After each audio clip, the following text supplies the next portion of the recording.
Good morning, guys. How we doing this morning?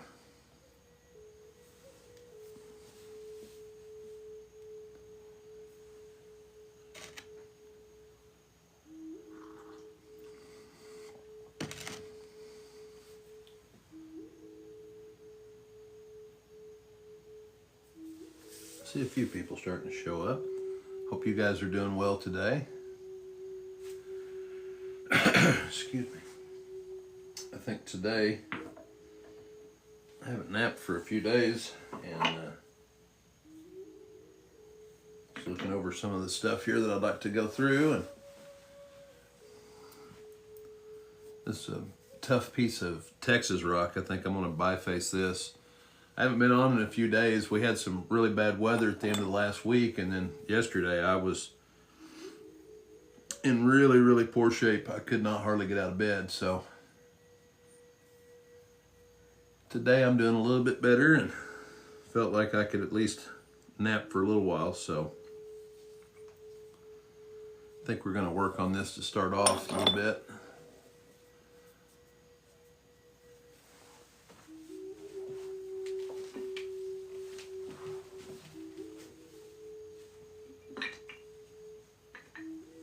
Get this set up real quick.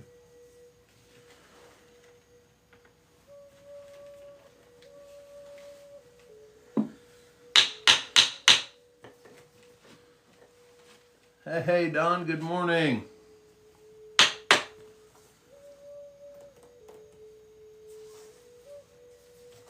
think I will start off with the hammerstone though.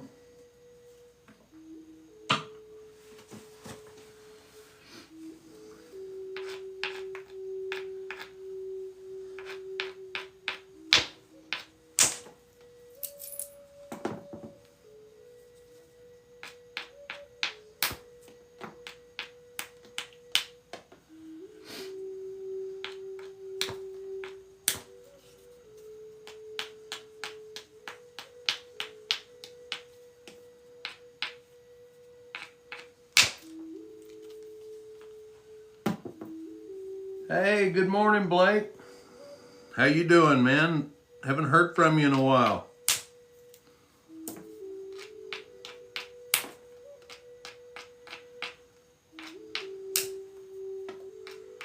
Just working a piece of this Texas stuff. Had worked on this a little bit last week. Here's a little, like a Clovis biface I've been working on. And then this was one that I was looking at making a Midland out of, but it's working down real well. I think I'm going to make well, it's in the process of being made into a Dalton. Awesome. Yeah, I know you've been under the gun, man. I could tell that you were off the grid for a little while. So I hope you got everything set up and going.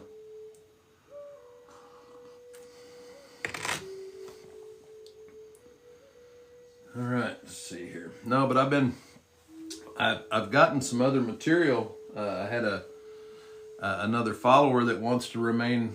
Hey, Pyro, good morning. That wants to remain anonymous. Sent me a box of hornstone. I'll show you guys here in a little bit. But hornstone preforms and stuff. And I was messing with some of those this weekend also. Well, a little bit, not much. They were almost, well, they're past what I'd call quarry balls, but really nice. I hope everybody that's been in the path all this weather that's been going through, I've been seeing some of what Terry had posted about, well, I know eastern Arkansas really has got it rough, and then over into Tennessee and Mississippi and everybody out there in the path, all that stuff, I hope they're okay.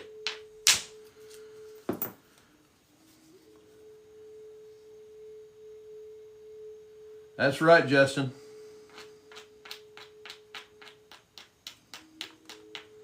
Keeps you cleaned out, you know.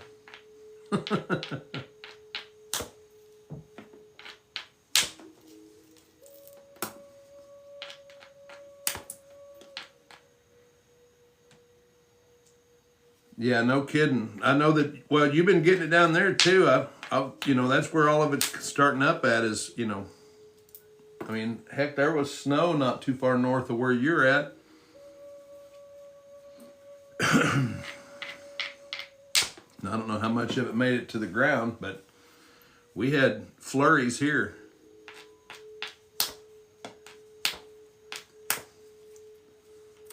So what I'm doing here, guys, is just working around the edges of it. And you can see that we've got like a square edge, except for where I worked it off there. All I'm trying to do is just get a working edge on this. It doesn't have to be pretty. That's, you know, don't go into this thinking that you've got to make every flake just so. Just get a sharp edge and kind of, you know, if you can turn a few contours that are beneficial, all the better. But for the most part, you're just wanting a place to get into the rock at.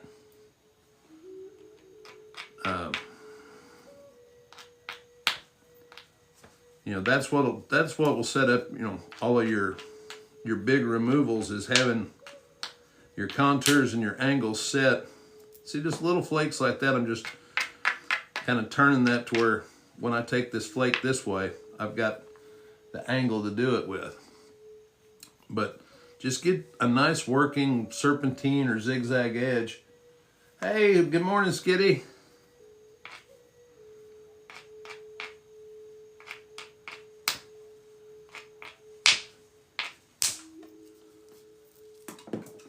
Take one more down that side. Maybe.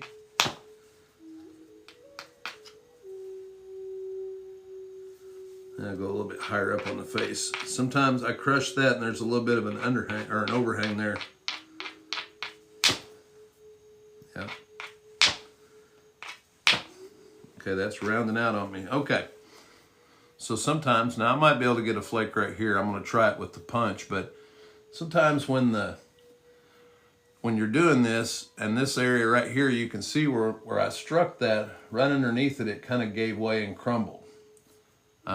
Looks like there's some cortex area or something, and may have been my angle of striking it also. But instead of continuing to beat that into oblivion and it nothing happening, I might actually be able to take a flake off this corner. It's pretty steep, but what you can do in situations like that is just, instead of going this way around, just turn around and come back and start looking for a way to come around the other side and meet it, you know, come in from behind it. Hey, good morning from Northwest Arkansas there, Greenland, VT, good to see you. But I think I'm gonna attempt a little punch flake here if I can hook a hold of this little platform right here.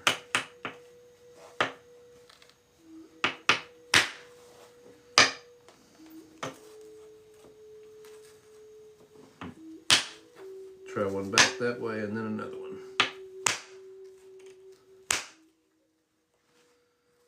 I got some of it. It's kind of a crushy little spot there.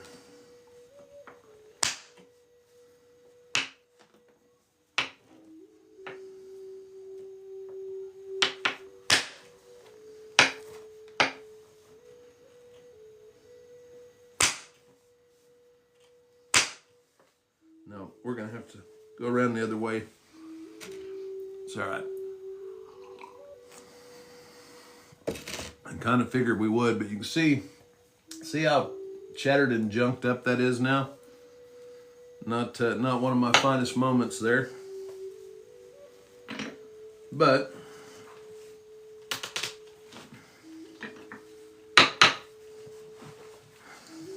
all is not lost here, so we can.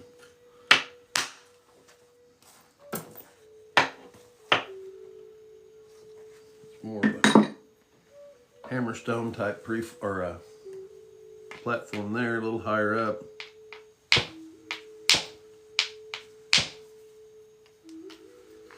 Yeah, it's gonna be one of those days, guys.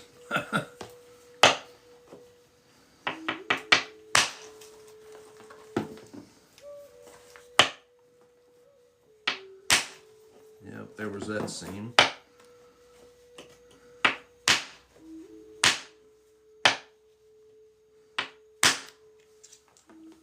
That's what part of it is. I've been working. Hey, Keaton, how you doing? I'm just bifacing this down, VT. Just working this to a point where I can I can make any number of tools out of it. But I just realized what part of it was I have not worked this Texas stuff a lot like I was, and had almost forgotten. Hey, Dennis, thank you for the follow. I appreciate it. I wasn't hitting it hard enough. That's part of it. Once I get a little bit more aggressive, this Texas material does respond a little bit better. But I am a little out of sorts. I had, like I said yesterday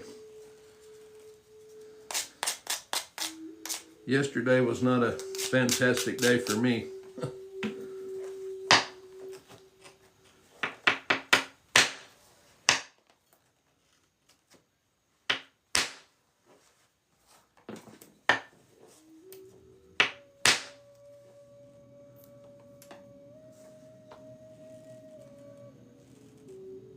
So yeah, just a piece of Texas chert, Keaton.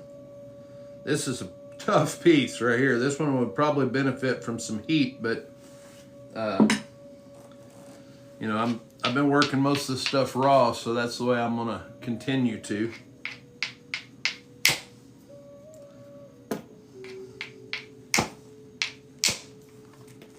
Just take some steep flakes off that side to try to give me a spot to get into this with the punch right here. This is kind of scooped. There's a little bit of a scoop there, and that's one of the reasons why I alternate back and forth between a hammerstone and a punch, is because when you've got a steeper flat face, I can still take a flake here with the hammerstone, but the area of contact is kind of like it's blocked off. So I'd have to nibble back to isolate a spot to hit with that. Whereas with the punch, all I have to do is, once I get that little scooped out spot or that platform, and I just put the tip of my tool right where I want it to go. So I don't have to lose as much material going, you know, with the hammerstone to try to dress that back to get it out of my way. And then you've got just a natural setup on the other side. That started to release, it looks like. There it went. So I just took that angle from here back this way, and you see how much mass that took off that square edge back there. And then I used each one of them is just, each flake, the negative bulb scar is the platform for your next flake.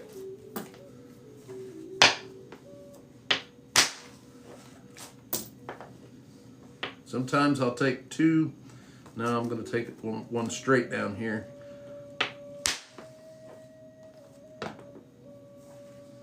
And then I'll turn, you know, just using the... That's too steep. I want some of it. But just using that angle that flake removal created,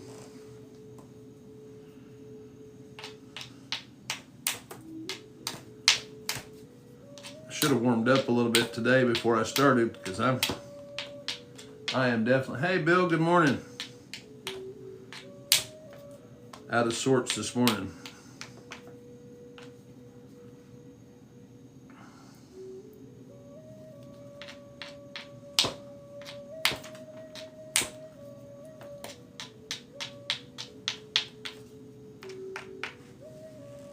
We're going to take a couple of flakes from,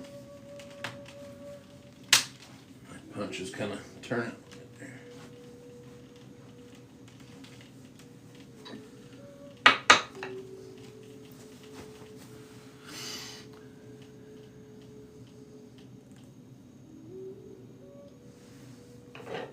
Take out of a downward flake here.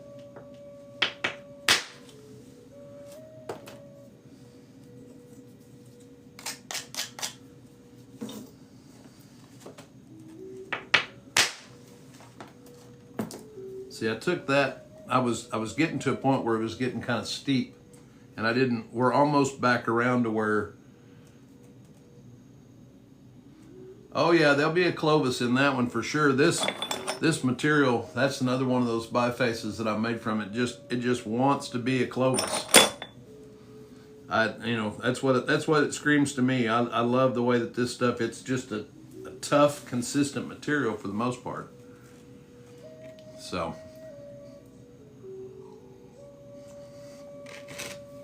I tell you what, if I can put my head down here, let's see if we can't bring that Clovis out today at this one.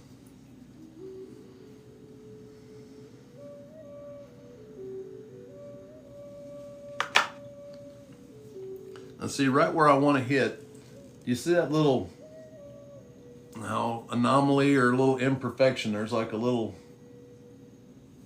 spot there. So I'm gonna, it looks like what's left of an old impact fracture.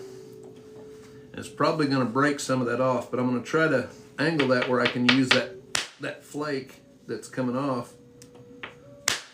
There we go, to set up that back end. And you see how that gave me this big wide angle here. So now I'll put my tool this way and point back this way into the mass.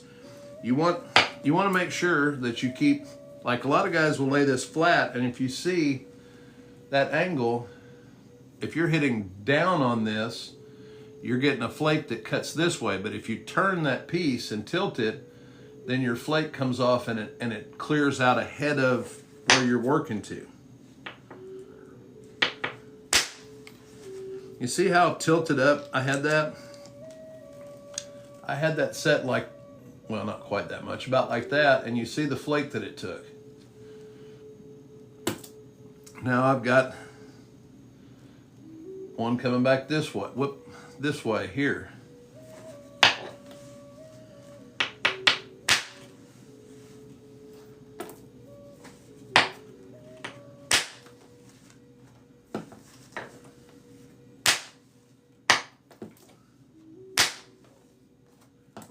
See, now we're almost back to that spot that was giving us trouble. So I can come across the back side of it. I'll take another flake right there. And now that's all that's left of that issue area that we had. And I think we can probably work around that pretty easily.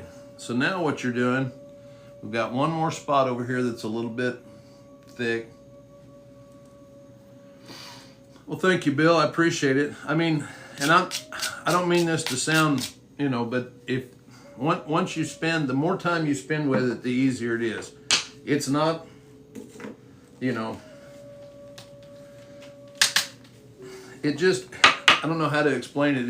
It's like you watch anybody that's done something a lot, and it's insane the way that it looks, like, wow, they could do that in their sleep.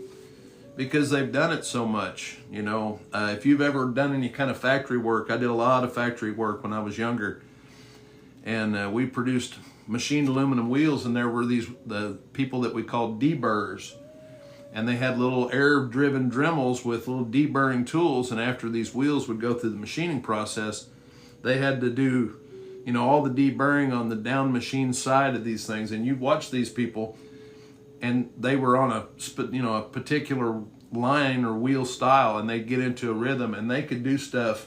Hey, Daryl, thank you for the follow. They could deburr those wheels. They looked like a robot. I mean, it was just this ordered, zip, zip, zip, zip, zip, zip, and they made it look so easy because they sit there 10, 12 hours a day.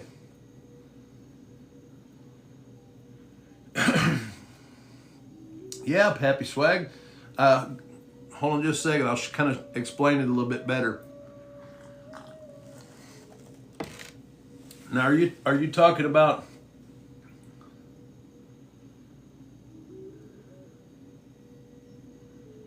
Oh yeah, I don't have to look at the fretboard to play guitar either, Bill. I mean, you play so much, you know where it's at. A thinning flake. That's what we're getting ready to go over, Pappy. So.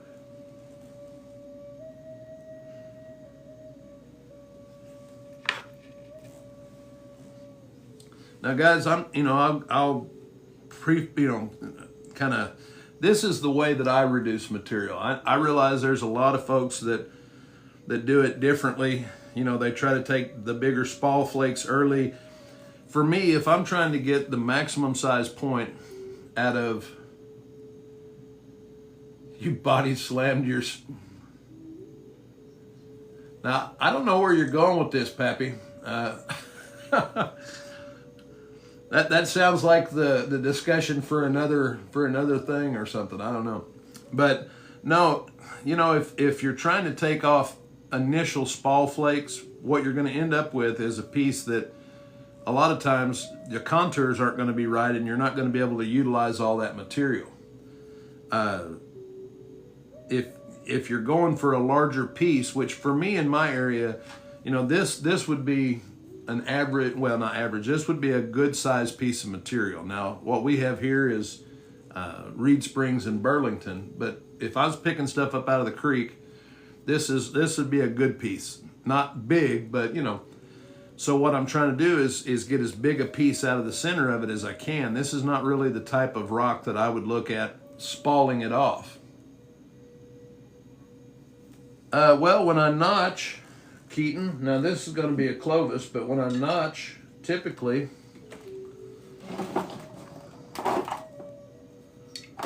get some of my tools out here. There's that bone. Depends on what I'm notching, what point style, if it's a deep notch or whatever, or if I'm punch notching them, Keaton, but I've got this I use kind of as a punch, but also sometimes as a flaker. Daryl, I'm in Northwest Arkansas. I use an ulna bone. A lot of guys, or archaeologists and stuff, they refer to these as a trigger awl, but you can tell by the wear pattern on these and the lack of polish on a lot of them, it's a flaking tool. And I like because they're a natural screwdriver shape that I can get in. It's basically the same way I've ground this antler tool. And then if I'm punching, I've got these little ground down antler wedges like this that I use, and I strike them. This is an old, it's actually ivory, walrus ivory, the pre whatever stuff. This was going to be at one point scales for a 45 pew pew. So, but it was gifted to me by a friend of mine, and he wanted me to see if I could use it as a billet. And it's just I love using the tool too much to destroy it.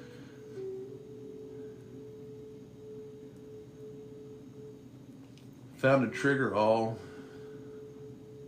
Now, well, Keaton, the thing about it is, I use, and just to close it up, I use this to strike my punches with because it's really solid, nice. Put this back in try to keep my stuff. Now, what a lot of people refer to as a trigger awl, and you're talking about you found one like in a dig site type area, like in context with tools, because the way you can tell the difference, for the most part, even if they're broken, this is my sewing kit here. Now these are truly what I would be referred to as a trigger awl. You see that this is an ulna bone, the same as this other one, basically. But it's been sharpened down and ground down to a point, and then you'll actually see polish. And that's what a trigger awl will look like. Something similar to that. That's been sharpened to a real sharp point. Yeah, then that's what you found was a trigger awl. But the difference is as you use, I've got another one in here.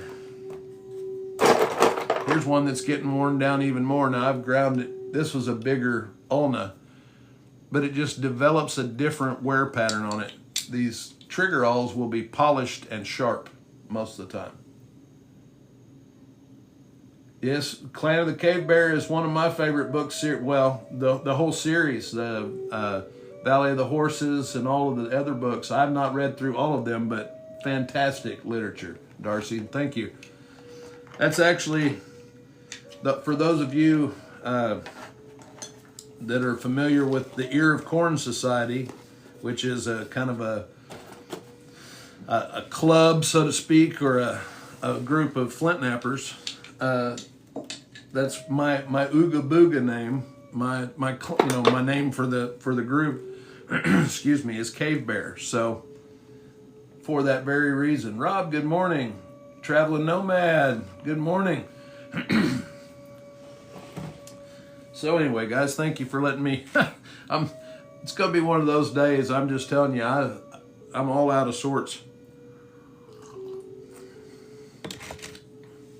Yesterday put me down pretty hard.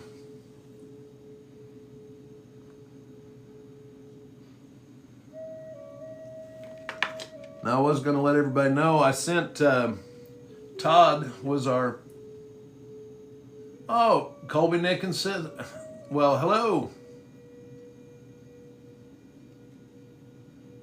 Yeah, I don't know that I haven't gotten to that one yet, Daryl, but yeah, I actually got to the point where I was listening to those like audiobook for the Clan of the Cave Bear in the evenings to go to sleep to. I've read it and then listened to it enough where it's almost a familiar story, but it kind of helps me go to sleep sometimes.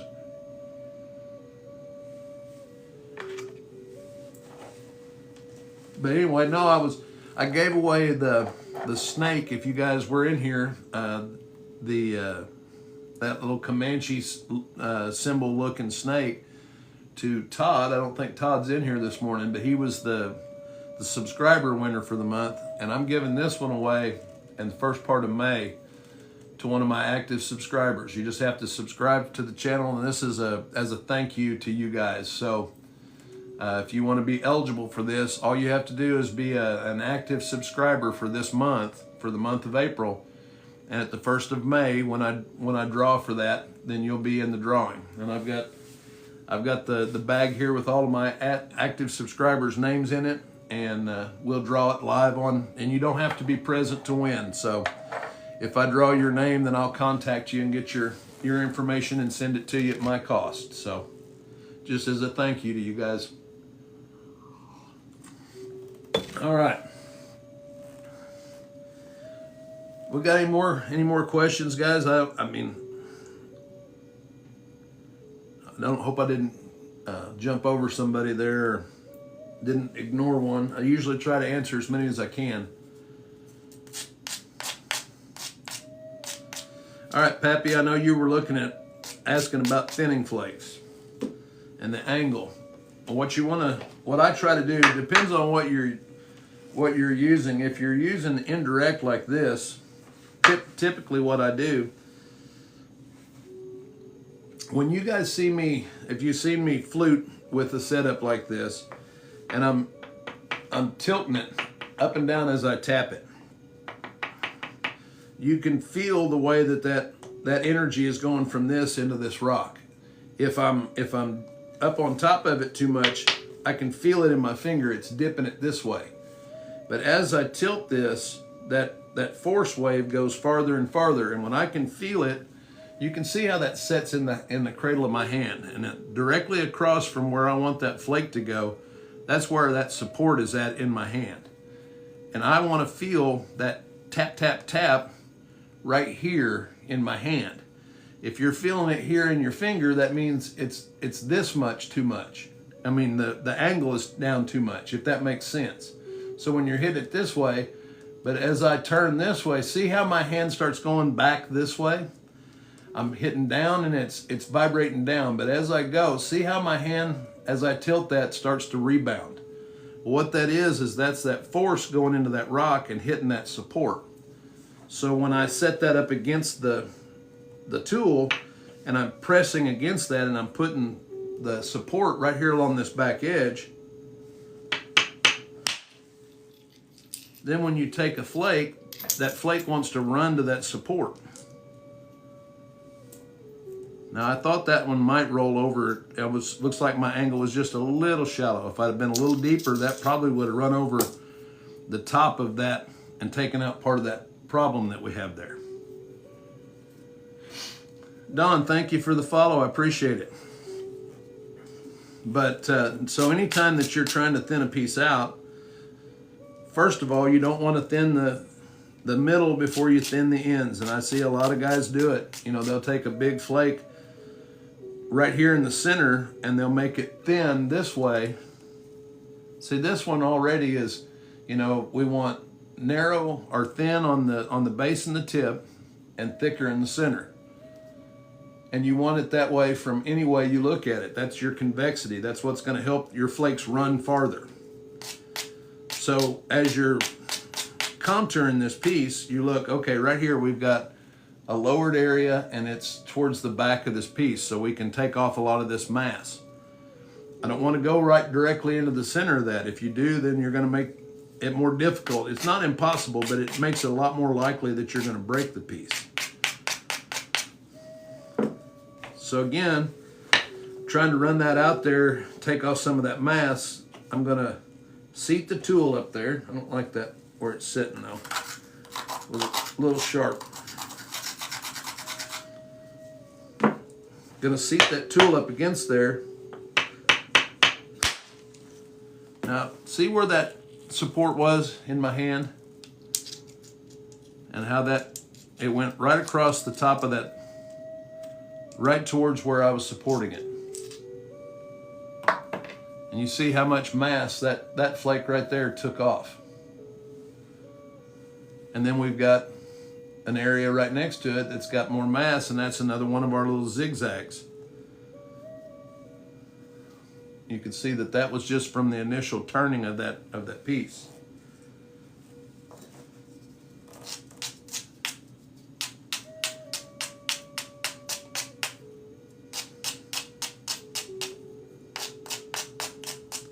This one's pretty close to flat. If I can get this to run, then we'll probably come at it from another angle. You don't push it. If it's not time for that flake to come off, you can always do it later. See, that's all I was wanting, was just a connecting, just to kind of clear off that end. And now you can see how much flatter this area is, and then we've got mass right here. I can probably set this up, but there's a little bit of a scoop. You see how that's just tiny? It's not convex or flat, it's just a little bit kind of sunken in. Yeah, and that's what you're fighting against, Blake, is the recoil on that, because when that recoils, you're losing energy. That's why you want that locked in as much as possible. In fact, if you look at some of my fluting videos, you can see how after the strike my hand actually goes forward, because I was pushing on that to the point that when that flake detached, it's like a follow through, because I'm trying to fight against the piece recoiling from where I'm hitting it at. Take kind of an odd angle across this one here. This little steep spot right here, I think I can turn the punch, kind of like I was showing you guys, instead of having it flat, tilt it up, turn it a little bit. See, I got some of that right there. And it took a lot of that weird looking stuff off there. Now I'm going to take a steep flake right here. I'm not trying to, clear all that out of there. I'm just trying to get some convexity into that.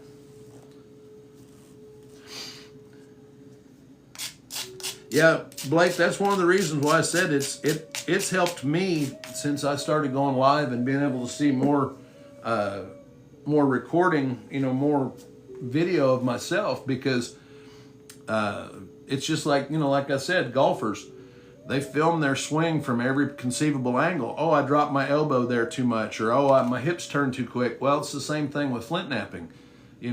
I noticed watching a lot of my stuff how my hand was pulling away before the shot. I was anticipating the shot, and it was causing me a lot of issues. And I did, I'm still struggling with it. It's kind of like in golf, it's a flaw in my swing that I have to work around. All right, let's see if we can take some of that down there.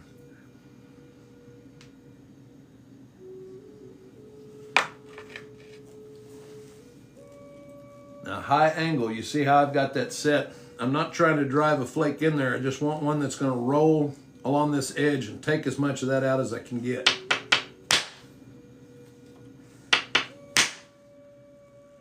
Crushed a little bit, but I think right there. No, it's not going to go like that. Well, that one stung there.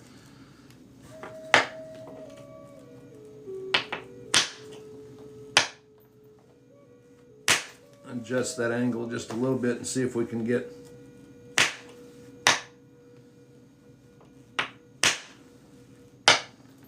now. I might be able to get there.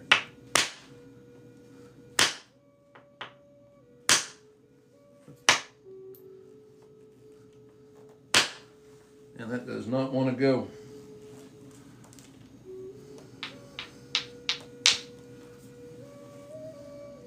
I think it should, if I can just get a clean shot on that. What I'm trying to do is get right off the end of that and just try to take some of this, just roll some of that. Arrow Sniper, how you doing this morning? Just like that. See, I just wanted to get enough of that where I could get a little bit of a bite. I wish it had gone a little farther, but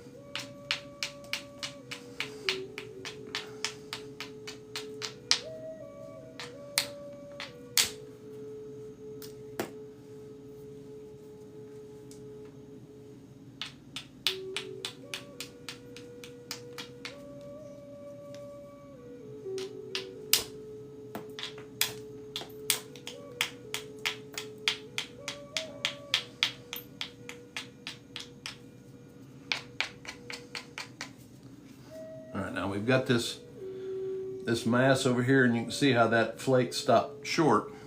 If I try to go directly into that,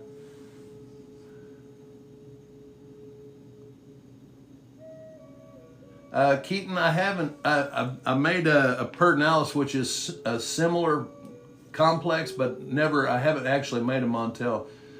Sorry to hear that, Arrow Sniper.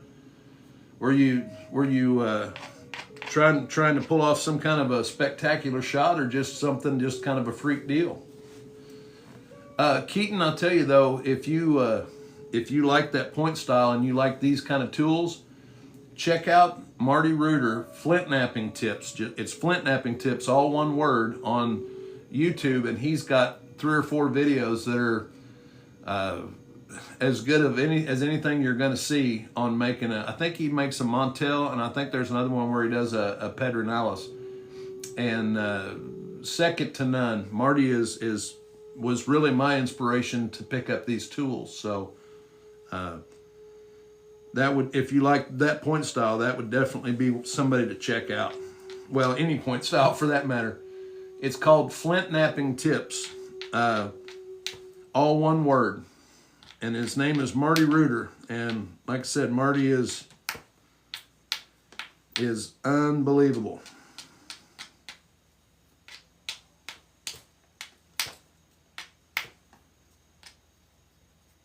Right on, Keaton. Yeah, he's got, I think he covers it in like 4 different videos, but it's, it's all like one series. And he's, I've never made a Harahay. I've thought about it with some, you get a laurel leaf shaped piece or something like that. I mean, I love the concept of having basically four knife blades on your tool. That's kind of cool.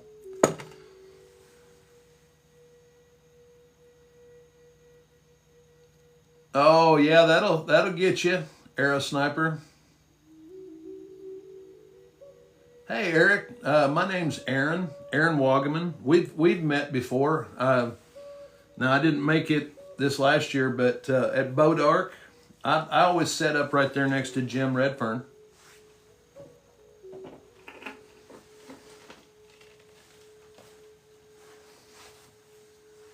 Year before last, I was there in my bus that I'm converting into into a camper. It's like a 5-window yellow school bus.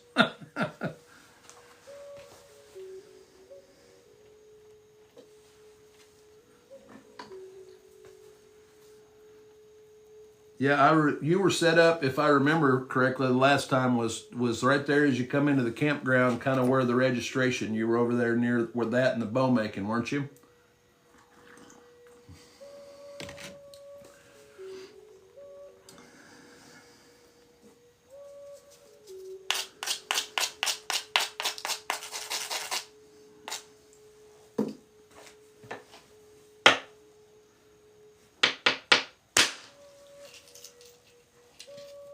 See, that was off the, yeah.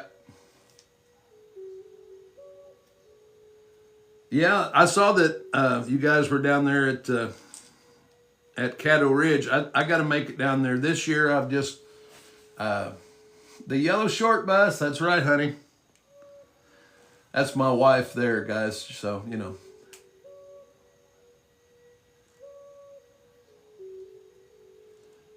Oh, I missed part of that. I'm sorry, Jay Weezy. Can you repost that or?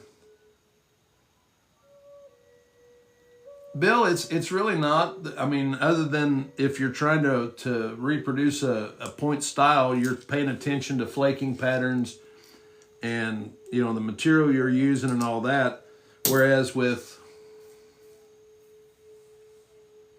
oh, thank you, Jay Weezy. Yeah, I appreciate that. I didn't mean to miss that. A lot of times I'm just not quite as fast a reader as these stuff's coming through. But yeah, we're good. I'm worried about the folks over in Eastern Arkansas, man. There's some unprecedented stuff. Eastern Arkansas into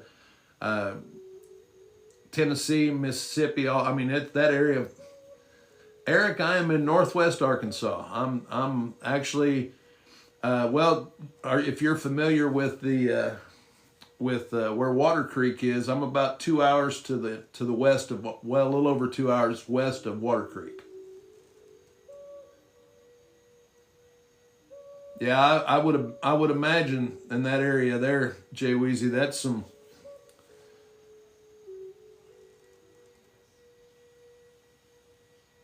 Oh, you live in Bentonville.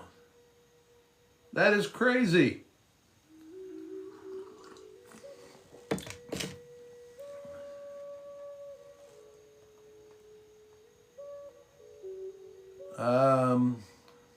Hold on a second. I got some kind of a violation warning. It says this is flagged for hate speech.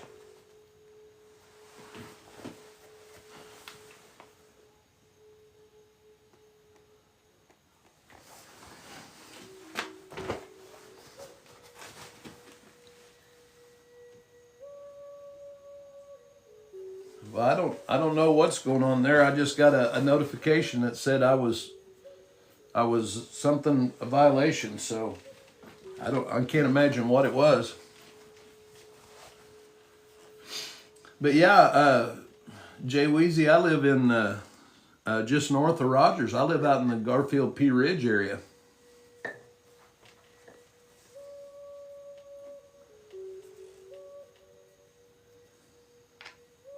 Yeah, I can't imagine what was said that.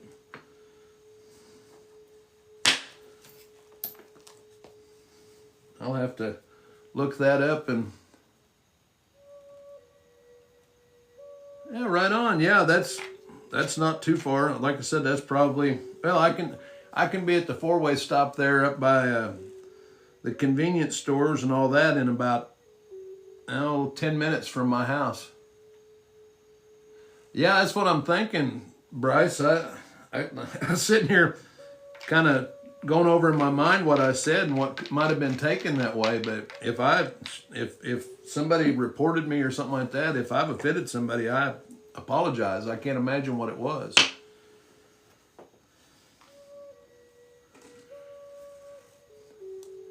Yeah, well, like I said, I do try pretty hard, guys. I'm to be chill and just.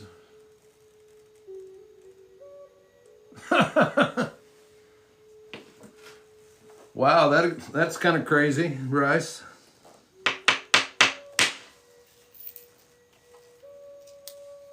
And see, I used that. Let's see if I can reset this.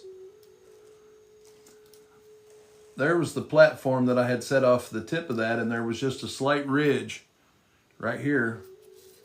And it ran right down that ridge, and now you can see.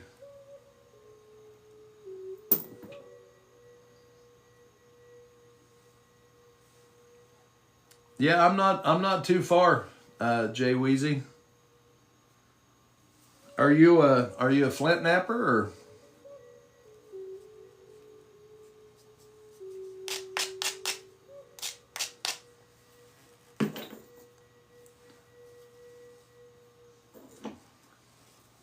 Hey, Kenosha, good morning.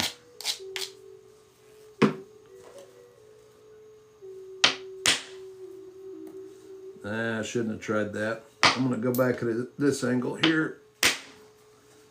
Yeah, I got it that time.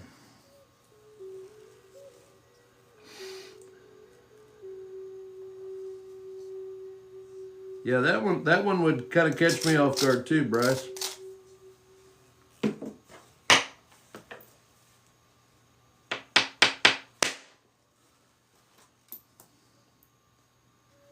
All right, we've got most of it. There's just a little bit of this little hump here that I'll have to come back and get that.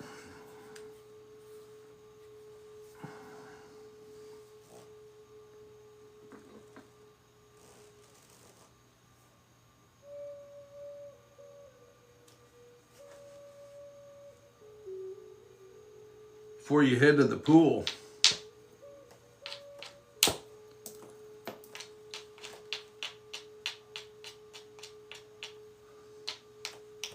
Kenosha, you're heading to the pool. Hopefully indoor. Right on.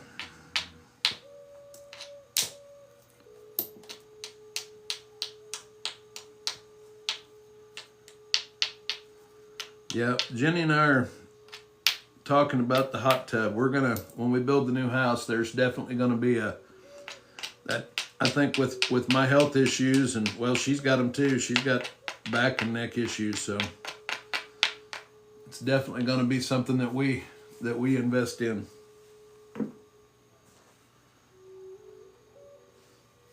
I've got a little bit of a seam that I kind of uncovered as I took this Cortex off. You can see it starts right here and it runs right through this. So what I'm going to try to do here is run a flake along that. Get a better.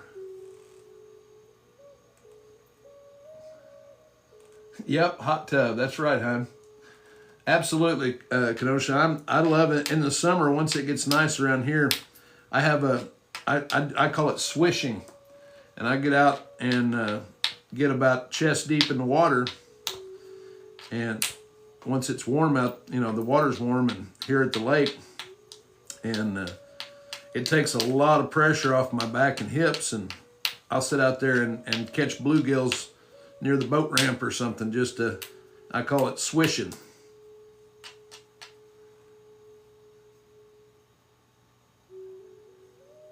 Right on, Eric. Well, I hope it all turned out slick and colorful for you.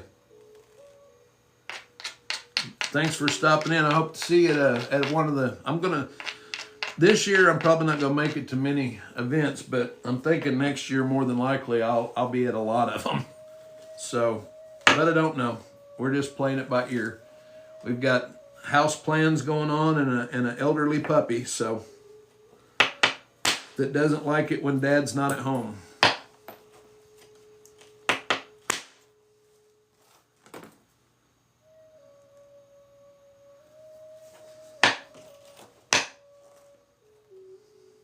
Drove that, have to fix that. I'm starting to work into the softer part of this antler. I've gotten through. Right on, yeah, me too, Eric. Like I said, look me up when you see me. I mean, it'd be hard to miss me. It's a big, well, it's a 5-window yellow short school bus. That's what we're converting into a camper. So. And at Bodark, I set up next to Jim Redfern, and at Water Creek, I'm about halfway up the main row usually. But yeah, you can't miss it. The bus is pretty tough to walk by. Yeah, that's right, hon. I refer to Jenny, my wife. We jokingly call her my girlfriend because the dog will not be second to nobody. Brandon, this is just I've had people say it was like a drywall rasp.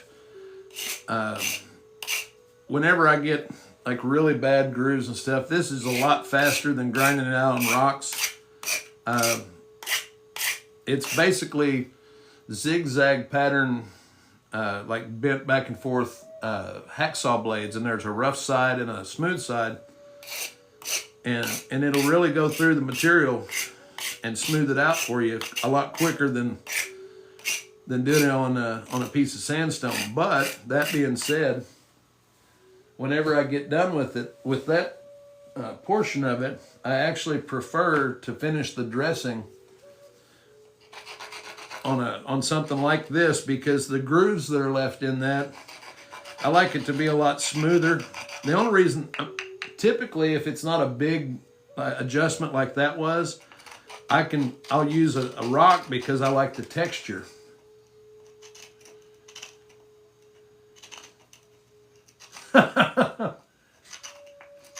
Kenosha, have a good day. Yeah, no kidding, right, hun? Once that dog imprinted on me, man, it was all over after that. She will. Hey, Jake, how you doing? I'm doing good. Better this morning than I was yesterday, for sure.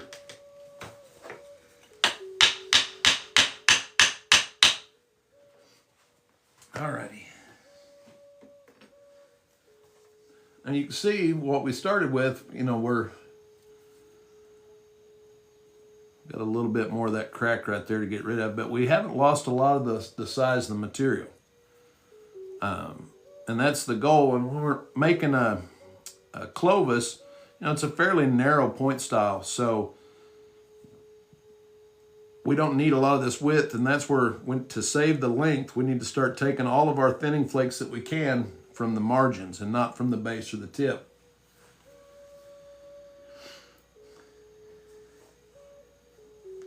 And that's how you'll save the length of it and still get the profile that you want.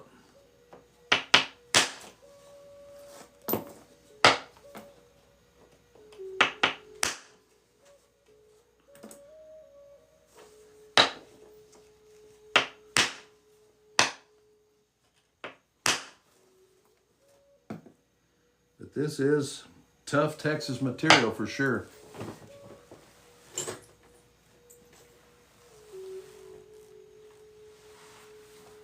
Yep.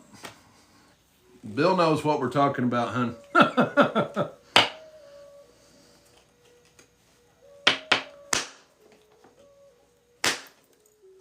Yeah, Bill, our dog is when we got her, she was a dump dog out here in the country, and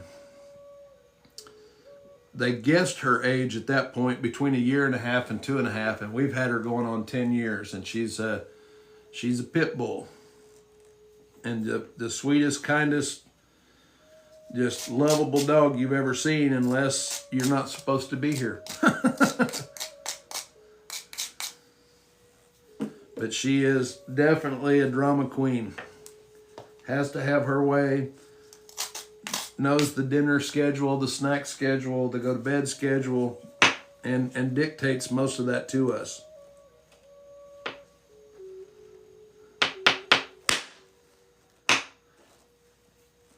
Now that flake started to detach. I'm going to show you guys what you can do. You see how the lines of that started off and then it just quit.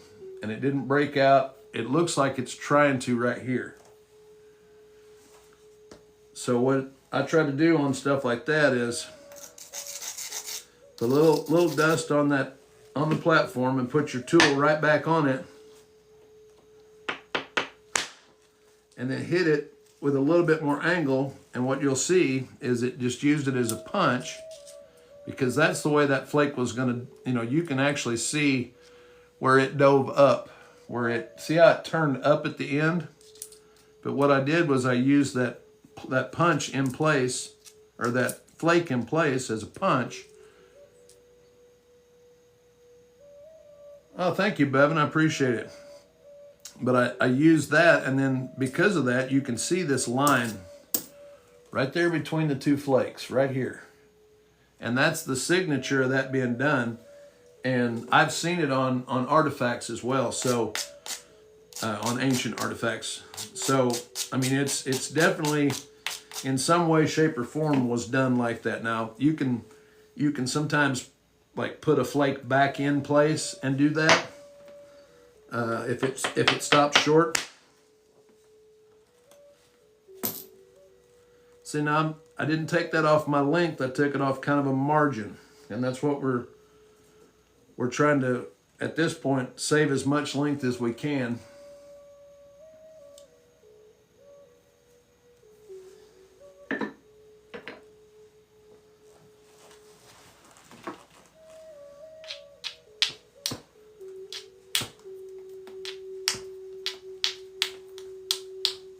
But we've got quite a bit of width that we can lose.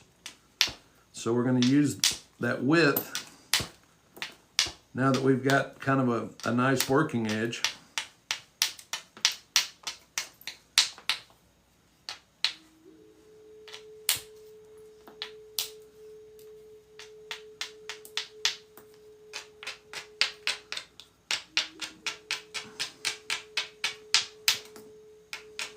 Let's show you what we're working with here, and then I'm going to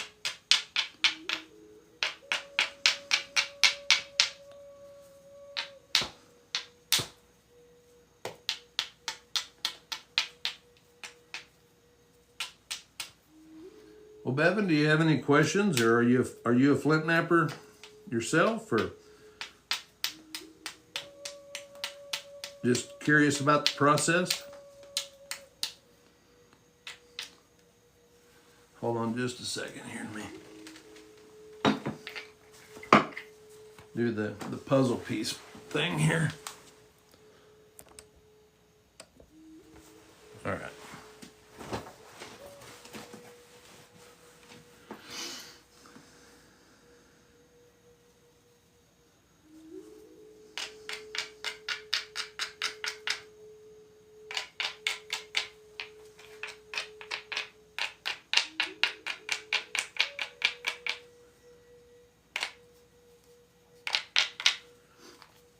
So what I'm trying to do here is down this edge,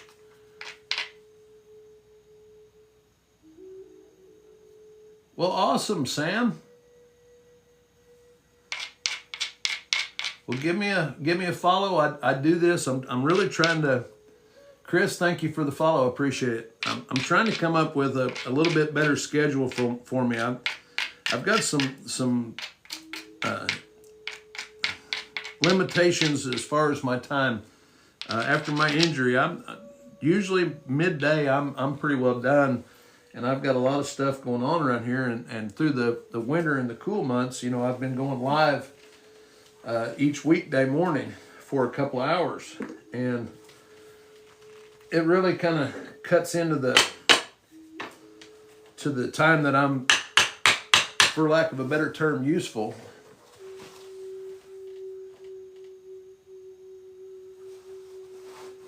I don't seem to be using. Sam, this is actually Edwards Plateau chert. This is Texas chert.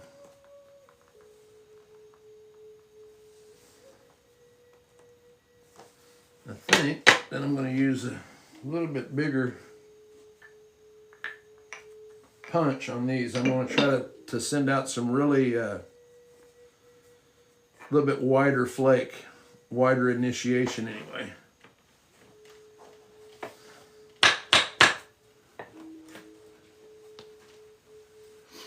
Yeah, this is just raw Edwards Plateau, same as this stuff here. got some concretey stuff in it, but that's a little Clovis preform. We're going to try to get close to finishing a Clovis out of this. I probably should shut up a little bit.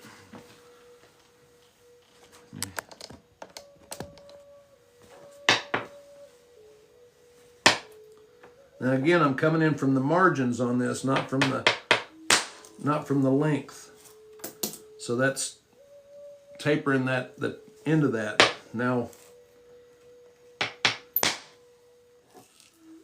see, that flake went better than halfway. What we're trying to do is build the convexity of this piece from base to tip and from edge to edge. Hold on, I got some kind of notification on my phone. Ugh.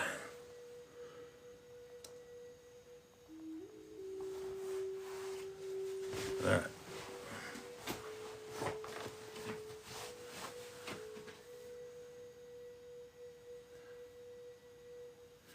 You're a beginning flint napper and a professional recliner napper, huh?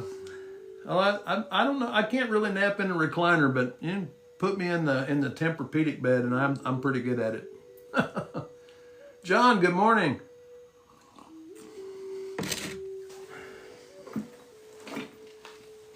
All righty, let's see if we can.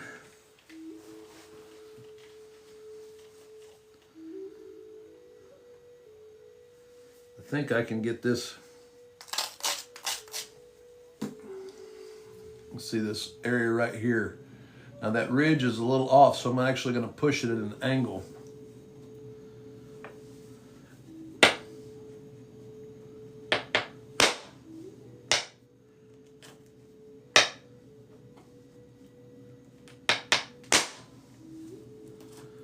Yeah, see, that hit right into that crack right there, that seam that we're working through. You can see it on the back side of that right there. I think we're going to be able to get underneath it though in the next couple of flakes.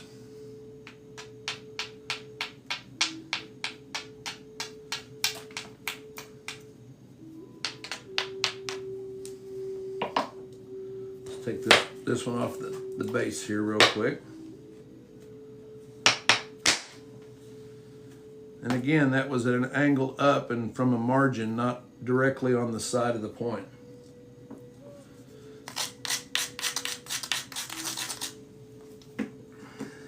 I'm going to steep angle here because I'm not trying to drive these flakes. I'm just trying to round them in and give myself some convexity there.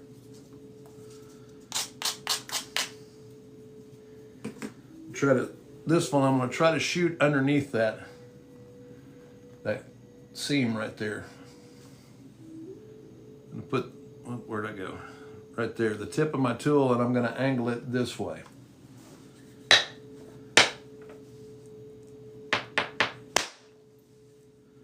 Now see how that flake, before I pick it up, see how that flake split? It split right in that seam. So that flake, or the way that detached, it went underneath that. If I would have hit into it, it could have possibly split the piece in half. But that took a lot of mass off of that.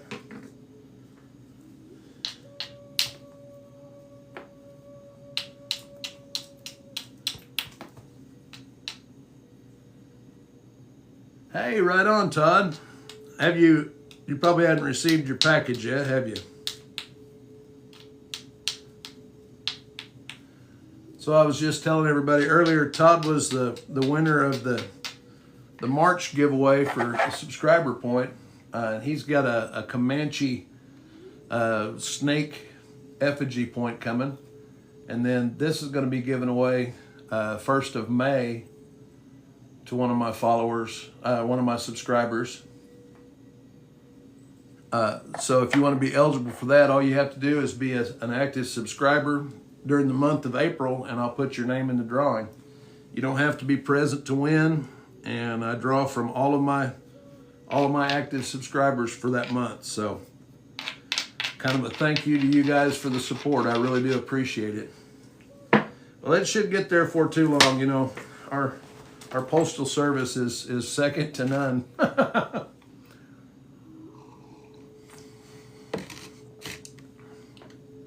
Speaking as a former postal employee.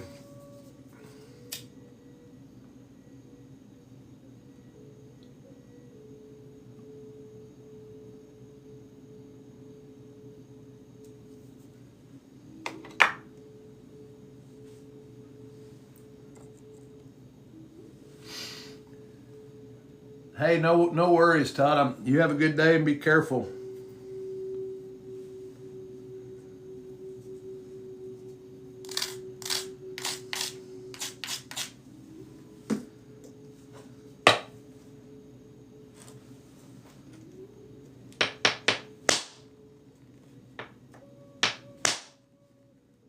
I'm trying to. It's a little bit of an aggressive angle for antler, but if I could get this to grab, it would save us a lot of issues later on, but it's not going to. So we'll take that one.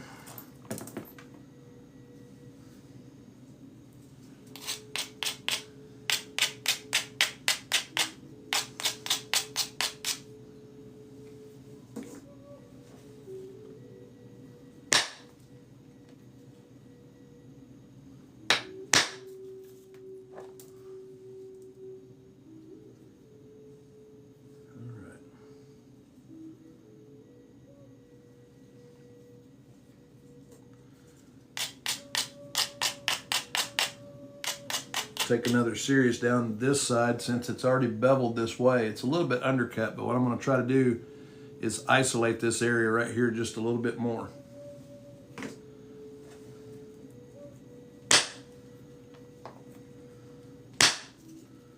So these are steeper flakes. I don't want them to run out into the piece as much.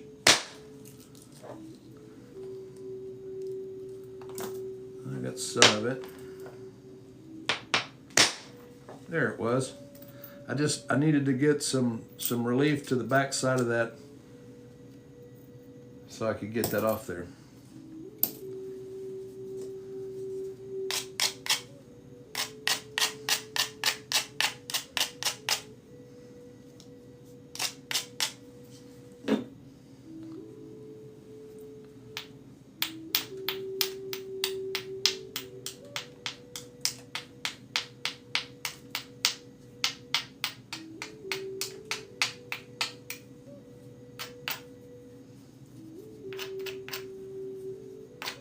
And we're going to have to take this flake off of the base on this to get our,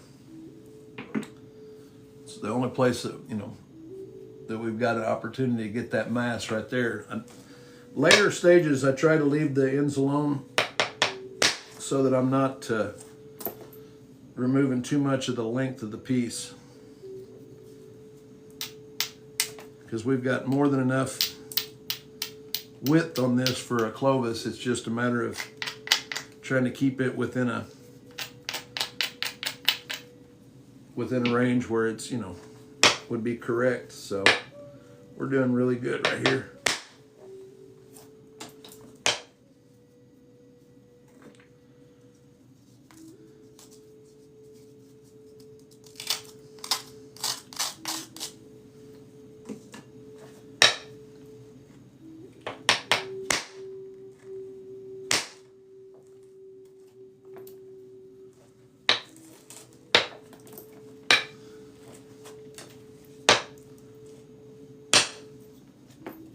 Right here I'm doing the same thing that I do when I first start the piece off. I'm just zigzagging and resetting that edge so that I can start manipulating the sides. See how it's not real clean. It's a little cleaner than the first go round, but then what I'm left with is these areas that are, kind of set up for the mass that I want to remove. It's like I've told you guys, it's the same process over and over. It's just the different size of the tool and the amount of force that you apply is the only difference in what you're doing.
All I'm trying to do right there, see how that's starting to build some convexity, is a little bit of a, well, John, it is. Once you know, if you spend some time practicing and getting, you know, familiar with it, it's really not, I mean, it's the same thing over and over again. It's just a matter of getting used to doing that thing. It's just like playing guitar or anything else. You know, I play guitar and I've watched guys play that make it look insanely easy. And it is, if you spent the time playing.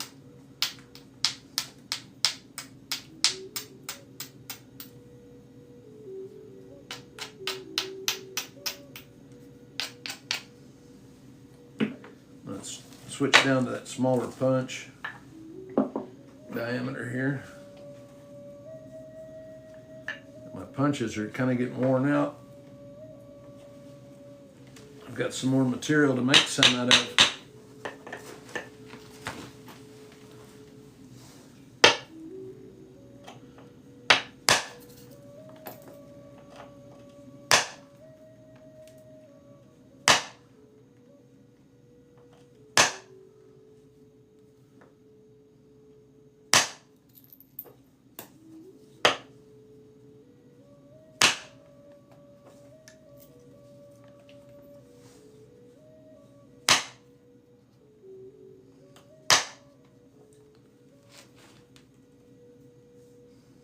Yes, yeah, John, it does. It's, I mean, but, you know, it's like I said before, guys, it doesn't matter where your ancestry is on this earth. Your ancestors flint knapped. Every continent, everything.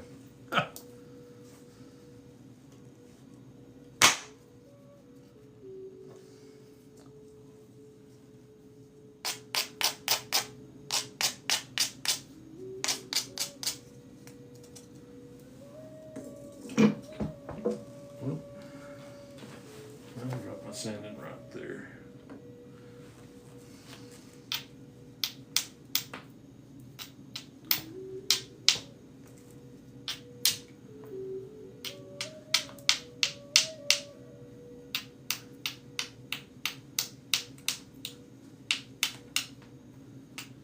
I'm trying just to turn this edge. You can see I've got this area of kind of a steep mass area.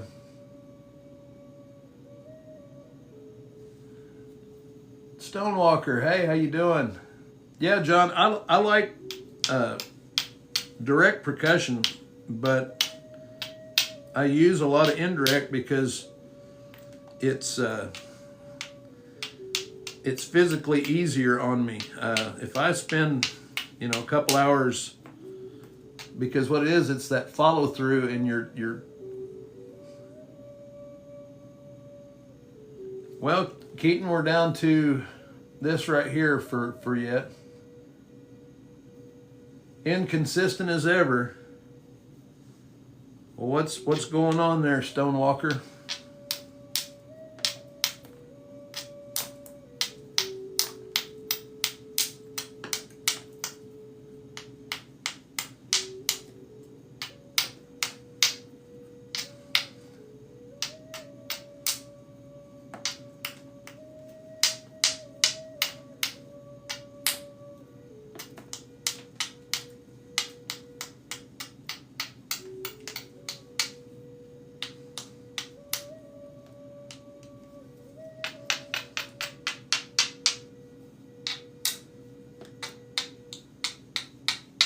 What I'm trying to do here is I'm turning this edge towards this area on this side. I'm trying to set this edge to where it's lowered so that I can remove the mass on this side.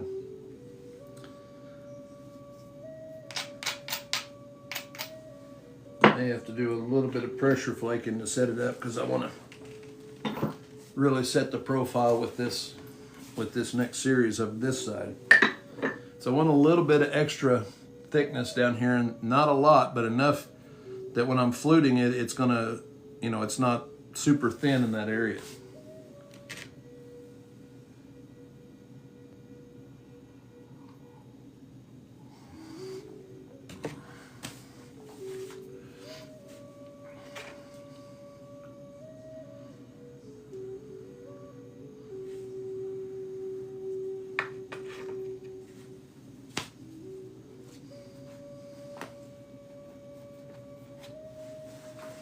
hold on a second.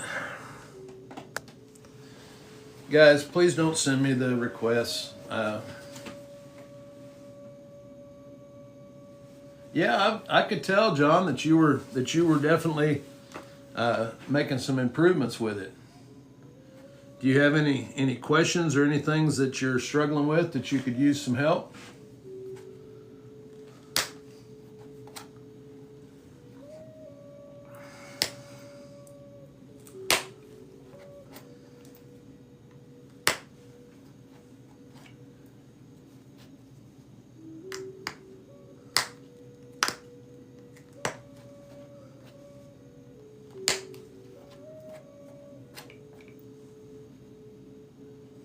Patience, yeah.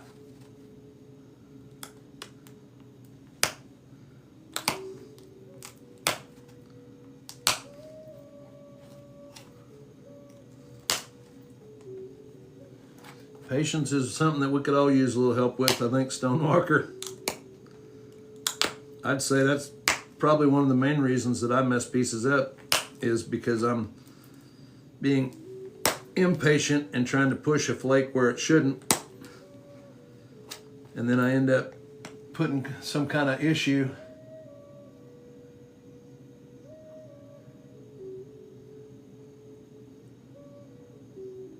Right on. Well, I'll show you on this one. Let's get a kind of a series of flakes off here.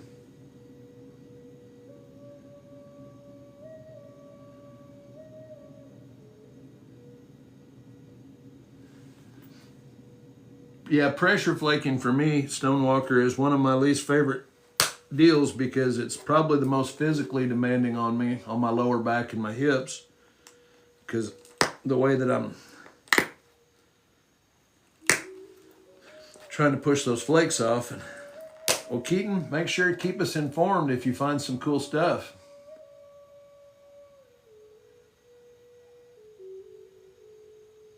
Yeah, no kidding, Skitty. It's a virtue. Well, I want some, please.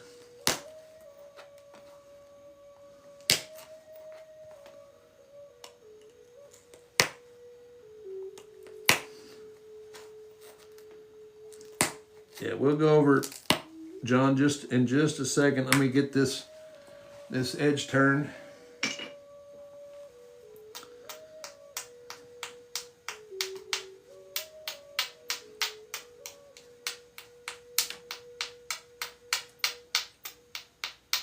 Now, it may look like I'm just randomly just tapping on this, but what I'm doing is I'm just taking these little areas that are sticking out off of the edge. I don't know if you can see the flakes that come off these, but they're not real big, but all it's doing is just kind of turning that edge and giving me a clean platform. I think that one, you could hear that one, but then if I get to an area that's got a little bit too much of an angle, it's like that little flake right there. I just needed enough to kind of get that edge to turn a little.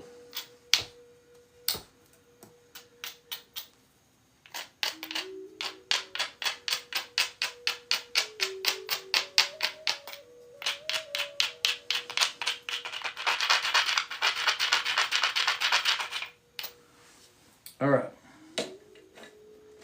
See if we can take a series of flakes off with this.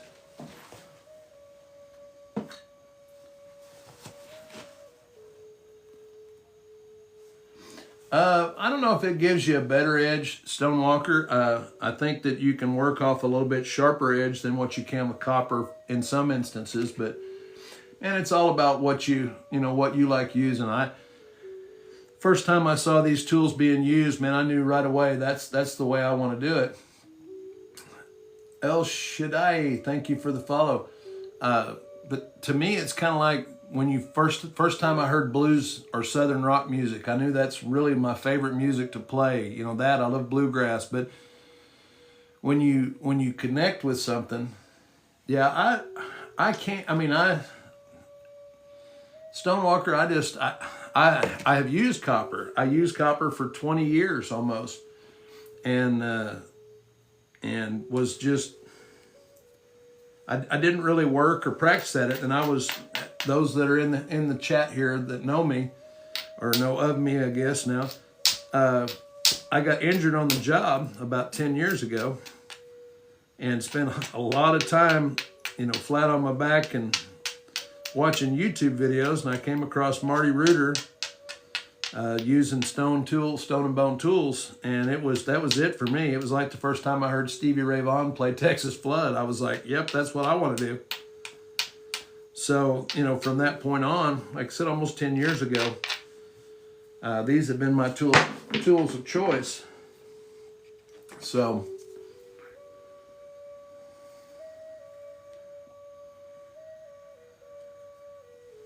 just kind of all in what speaks to you.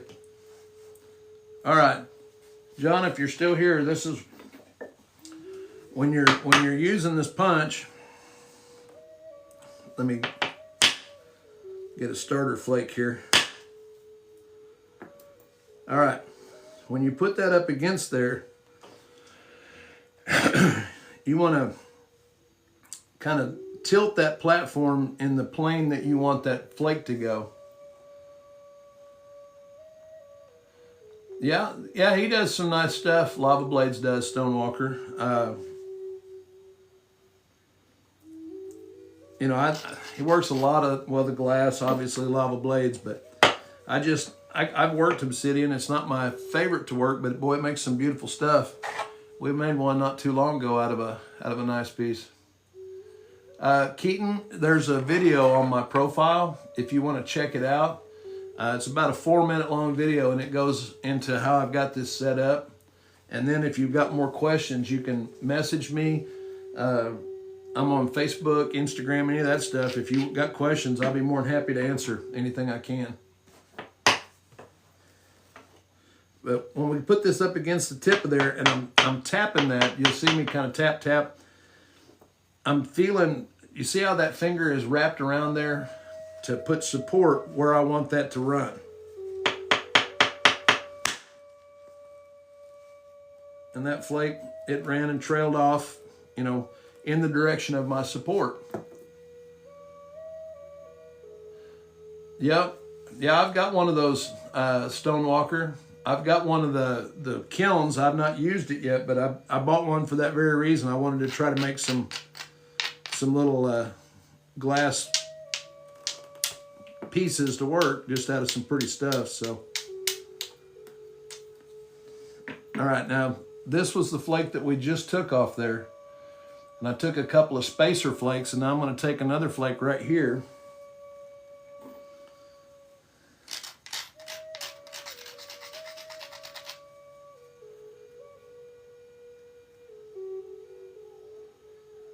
Yeah, no kidding. You would think though, but yeah, those Stonewalker, those kilns are really pretty cool. I've got a couple of friends of mine that use them. So, can you see how locked I was on that and how it wasn't? You know, I didn't move around. And it's, what's the brown thing, Dexter? There's a lot of. Are you talking about? This is a punch. I've got a video, it's up here if you go to my profile. I got a pinned video that explains how it's set up. But now you see this last flake that I took right there. I wasn't trying to push those, but I'm trying to set up.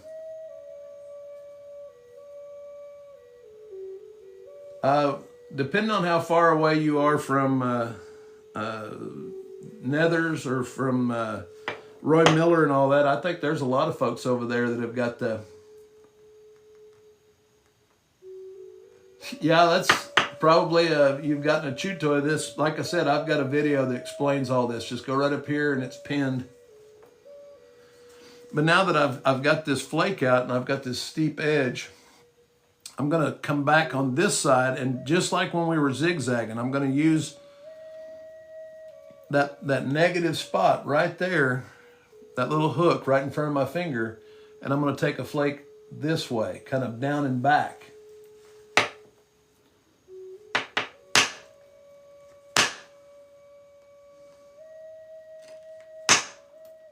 I got some of it. I don't really like that, but it lowered it somewhat. What I was trying to do was lower it to the point where I could get an angle on this area. So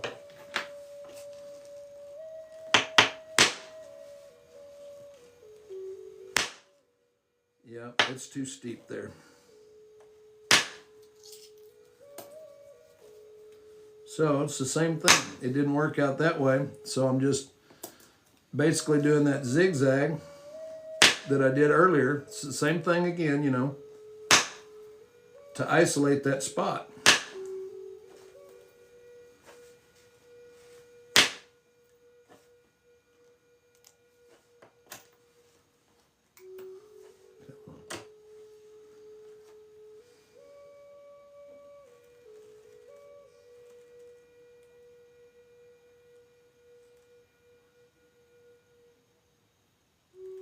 Thank you, Stonewalker. I appreciate it. Yeah, drop in. I'm still trying to figure out a schedule that I can work with, but usually I'm on here in the mornings from 8 until 10. So you see what you're doing now, John?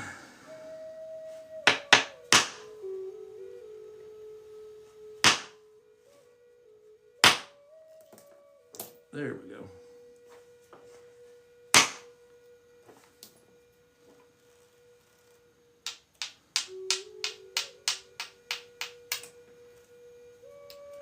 Central time zone, DJ.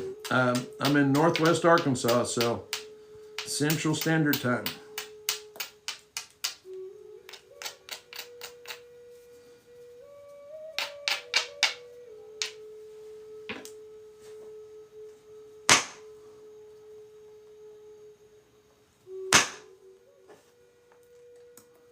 And I need to go more to this side to get that tougher material off, but right now everything's not set up that way. All right, John, well, have a good day and be careful. Hey, Terry, good morning. I'm always stranger. Stranger than you thought anyway. Glad to see you haven't washed away, man. Whew. That's some stuff over that direction.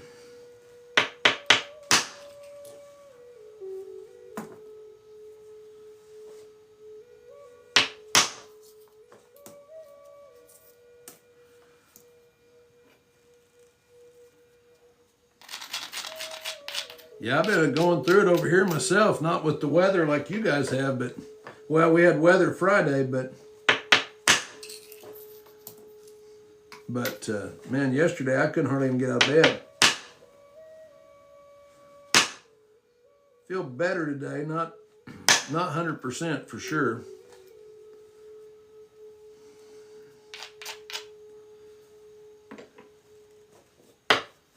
Hey, big time golf hack. What's going on? Yeah, I know, Terry. I saw that stuff, man. And I've got friends in Eastern Arkansas, and that all the stuff that's going on there is nuts too.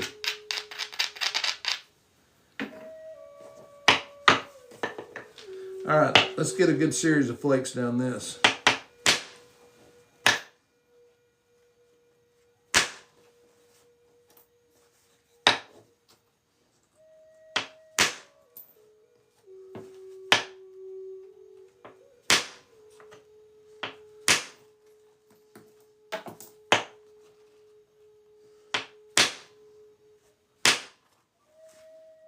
Gonna take a hammerstone strike, I think. There we go.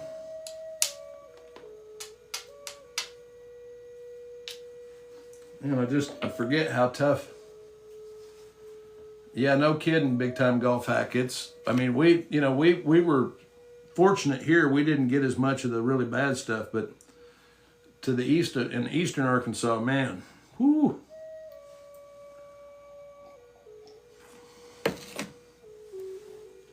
All right, let's see if we can.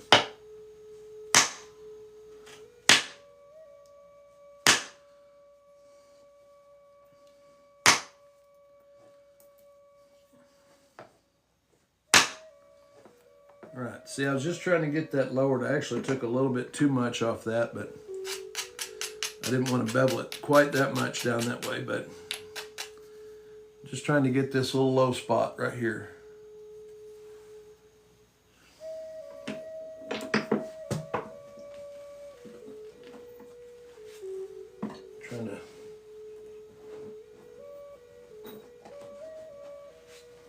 dropping all my braiding tools there.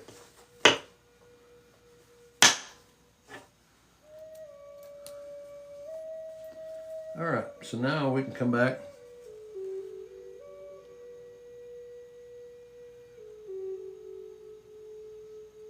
Awesome. Well, Big Time Golf Hack, if you are you in Central Arkansas, how far are you from like Yellville?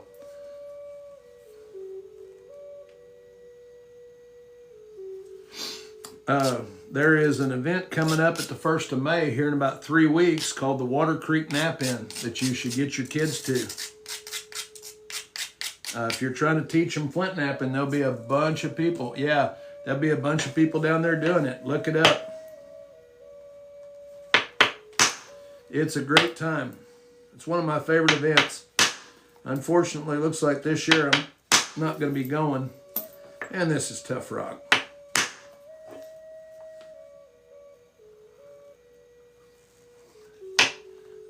It is the first weekend of May, and it's just south of Yellville. If you'll do some searching on the internet, I don't have all the information. It's not my event, but it's called the Water Creek Nap-In, and it's just north of or south of Yellville. Can't remember all the little. There's some little tiny towns on the way through there, but it's not a lot going on there in Yellville. I'm, like I said, a little search, a little Google searching, and you should be able to find it. I think on Facebook they've actually got a page also. If you're on Facebook, but if you have trouble finding it, let me know when I get off here, or send me a message, and I'll get you the information. Because, like I said, I love that event. I'm probably not going to be able to go this year, but definitely would suggest you to take your kids if you're trying to get into napping.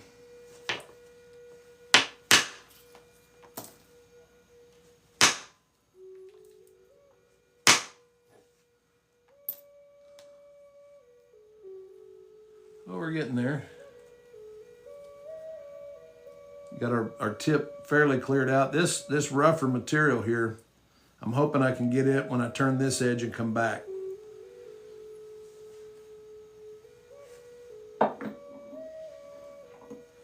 Let's set that up, and then we'll need to take a little bit of a stretch here.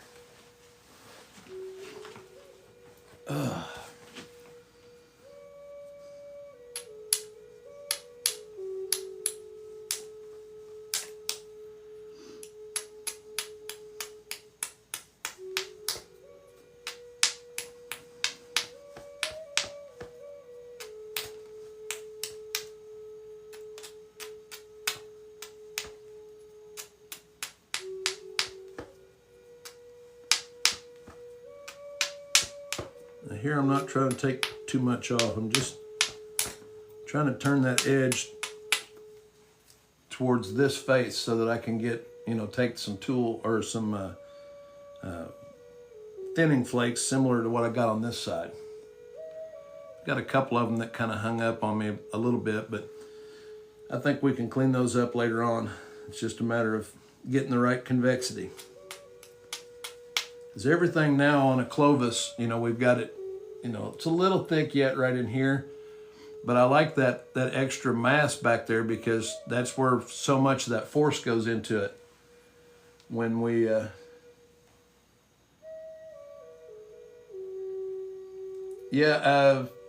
send me a message, Big Time Golf Hack, and I will, I'll see if I can find the address. It's out in the country. I mean, it's an event that's, it's I don't know exactly. I'll like I said, I've got it somewhere. If you just send me a message, I will respond to you after the live.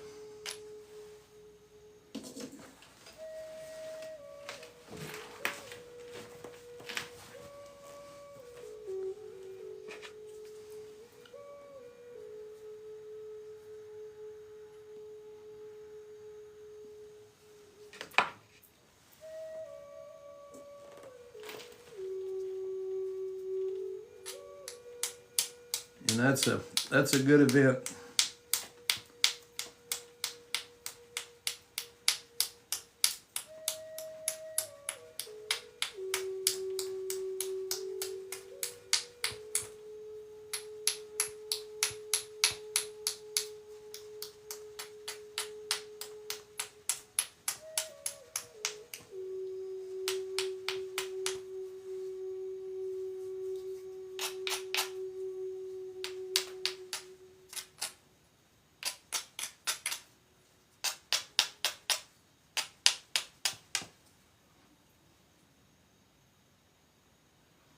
I'm hoping to be able to make it big time golf hack. So, but if not, if you ask anybody down there about the caveman or Aaron, they'll know who you're talking about. Ask them about the guy that gets in the creek every year. That's me. It's the only thing down there. They don't have any shower facilities, and I can't go to a 4 or 5 day event without taking a shower. So I utilize the creek.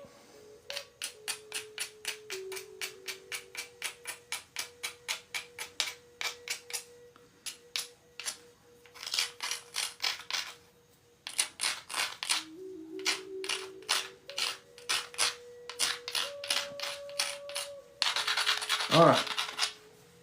1, 2, 3. Thank you for the follow. That was as easy as 1, 2, 3, wasn't it? Guys, we're going to do, at 10,000 followers on the channel, I'm going to do a really nice giveaway. We've got a ways to go yet, like around 4,000, but when we get to 10, I'm going to do a really nice giveaway. So if you guys want to be eligible for that, you just have to be a follower of the channel.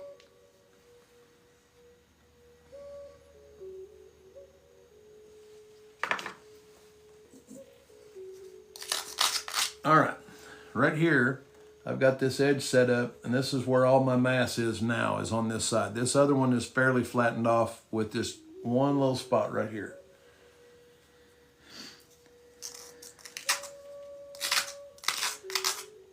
Let me get this turned the way I want it. All right, now I'm gonna try to take this. You can see I've got a little bit of a rounded edge right here, and I've got a little bit of material to give away to come in this way. So I'm going to try to not take any more off that base because I'm about the width that I want to be there. I've just got to set this angle better for my convexity so I don't have quite so much mass back there.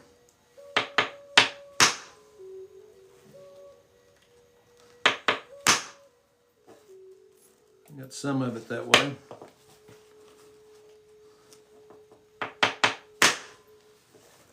There we go. See, that flake went all the way across. I was hoping it would get into this a little bit more, but we can live with that.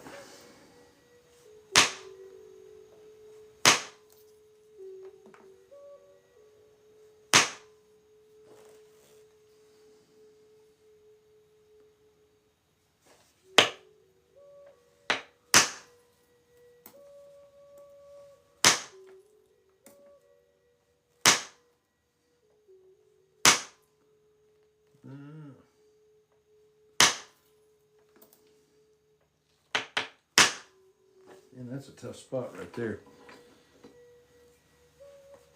This is the tough side of that material. The quality, better quality is this side. This has got a lot more inclusions and concretiness stuff to it. So it's giving me a little bit more trouble.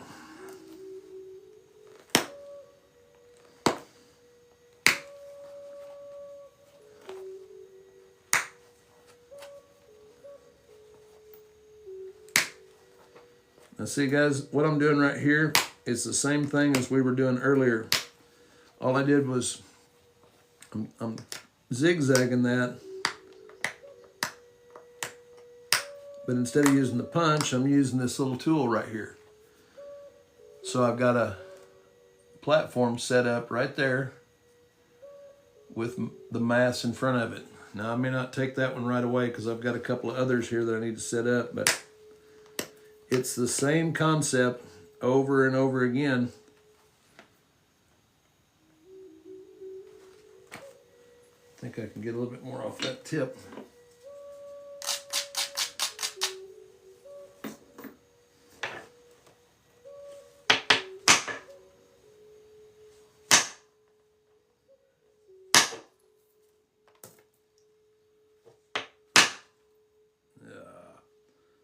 That wasn't good.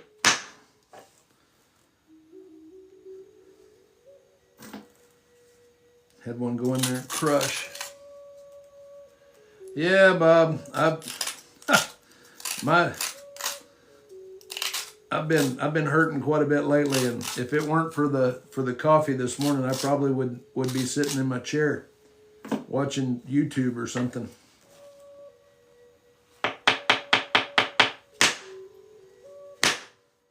There was a flake we were needing. See, I had to hit that way too hard. You can see those shearing lines right there? That's where that rock actually tore right there. I hit it with too much force, and it was actually shearing that rock as it went across. Now, I had to do that because of the type of flake and the area that I was trying to take it from, but I was really close to that piece breaking right there because of that. But now I'm gonna try to use that as a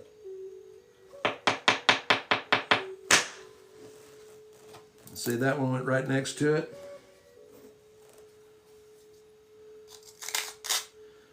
And now we got this one that we set up on the other side that's kind of pointed in line with that.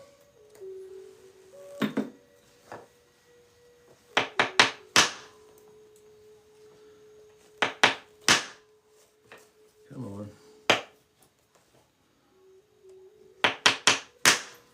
There it was. I was just trying to get it hooked just right on that platform. That went a little deeper than I wanted.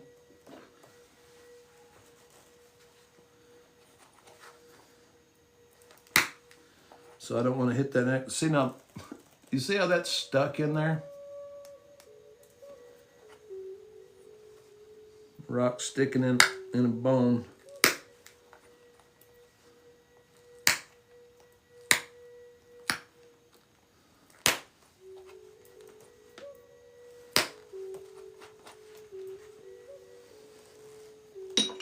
Trying to get this coarser material off this side and leave as much of this as we can.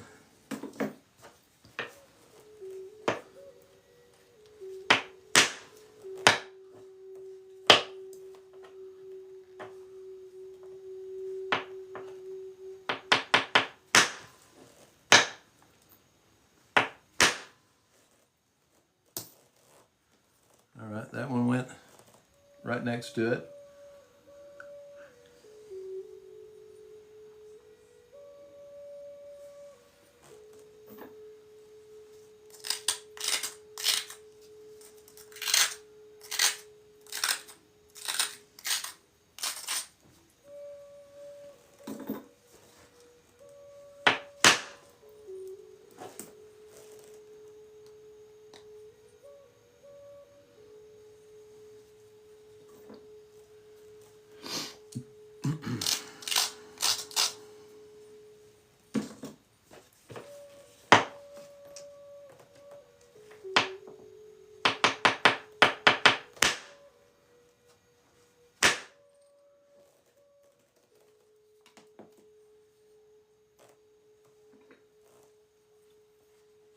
All right, we're just about there.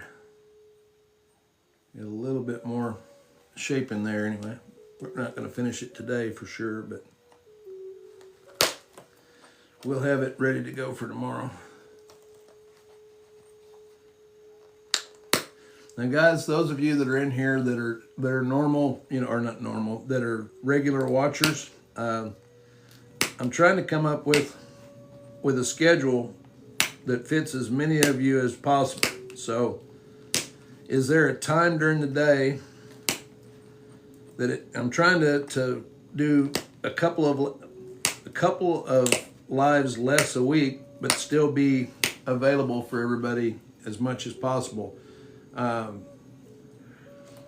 What time of the evening? If the evening would work better for most everybody, I'm thinking I'm going to do like 1 or 2 morning shows through the week, and then 1 or 2 evening shows. And was just curious what day. 1 or 2 evening shows, and was just curious what days or times would work best for the majority of you. So if you guys have got any preference to that, shout it out there so I know.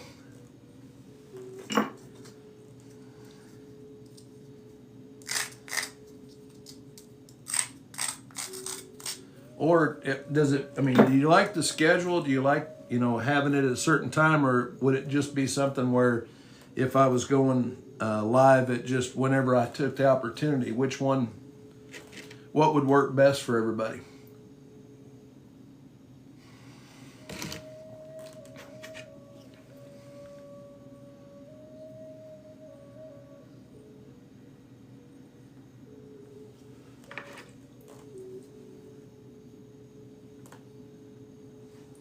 Bob, here, I can show you. You can see the wear pattern. This is set like this. And you can see the wear is right here on this bottom edge. And where I'm setting that, let me find a platform the way I would set it, is I'm setting it just like that, just grabbing the edge. Now sometimes you'll see me turn it to get a little bit of a corner or to get into some place, but see in this one you can see that circle in the center, that's the pith. This antler's starting to get softer, so I'm having to work off the edges a little bit more than I typically would because of that. And as it gets soft like that, it gets, you know, it steals a lot of your energy, and a lot of times you'll get some really better than or worse than optimal flakes out of it.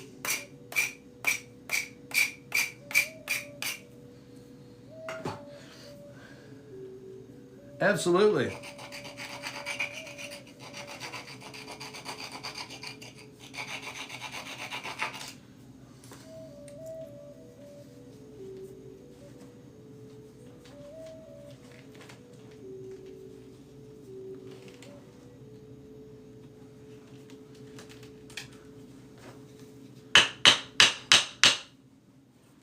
All right, let's see if we can at least clear this off here today.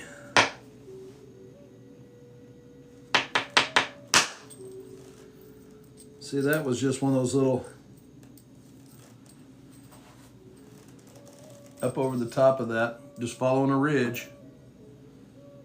I've got one little spot right here that I don't really care for.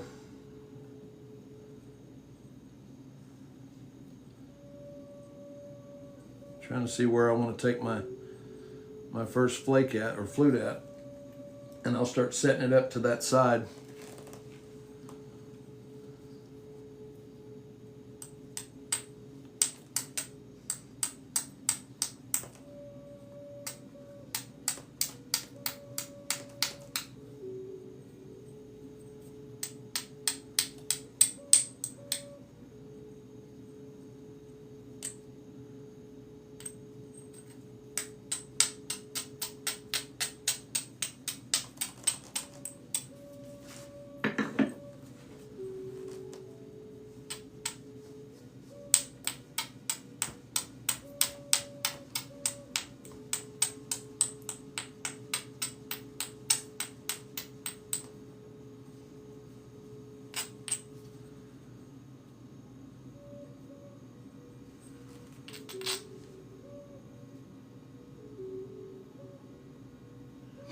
Right on, Roland. I'm usually that's.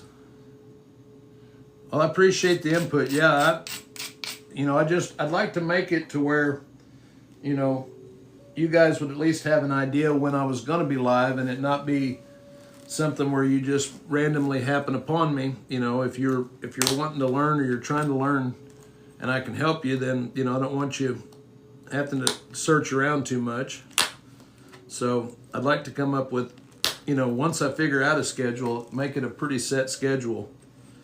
But I can't keep up this with all the stuff that we've got going on here. I can't go live for 2 hours a day and then get anything else done. During the off times of the year when it's cold and I don't have much going on then. But right now we got, like I said, the house stuff. I got, garden stuff hopefully coming up here. If winter, we'll go ahead and say that it's done.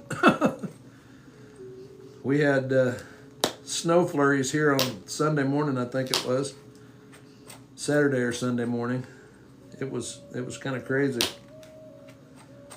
It was Sunday morning we had flurries.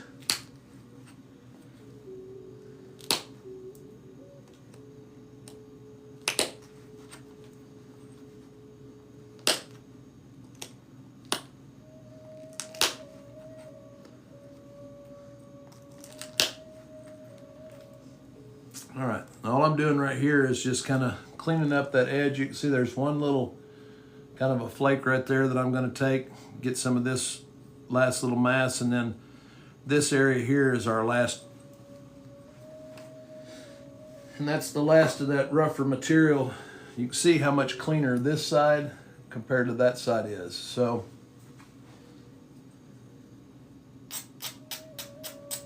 that's why I started trying to favor this side more to get a little bit more of the rougher material off there, but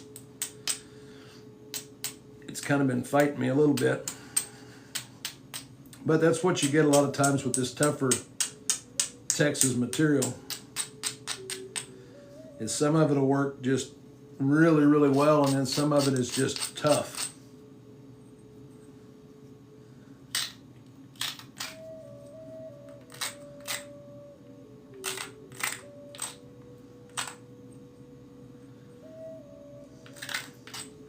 All right, we're going to see if we can get, you see that platform that I got set right up there, and this is off this tip. You see that we've got quite a bit of mass right there that I'm trying to remove. I'm hoping that it'll go all the way toward this side where that flake kind of cracked and stopped early on me. Just like that. See how that went all the way across that tip? Took out that issue that I had over here. Now we've got a little one right next to it. But like I said, I had to hit that pretty hard because this material is tough, and it takes that force to get it to go through there. But those shearing scars on there, it tells me that I was pushing it just to the limit.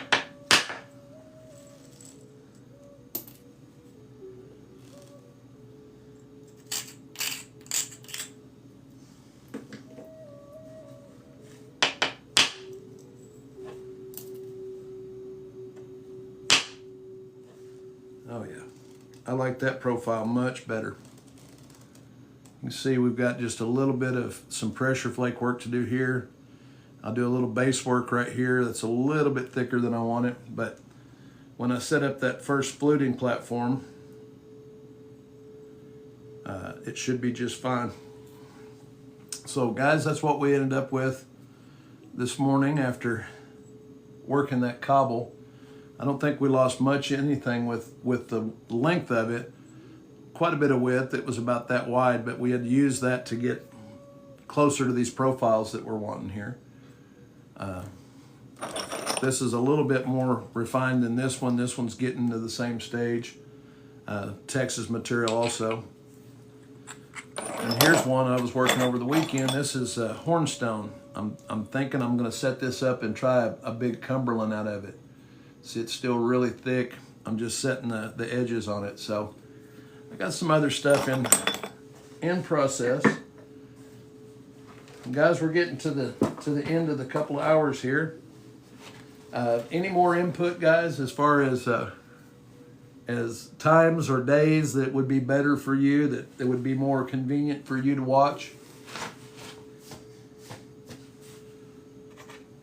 My only time restraint is the in the mornings. Like the first couple of 3 hours of the day are my most productive. So if I'm trying to get some stuff done outside, that's the time that I really need to be out there, weather permitting. So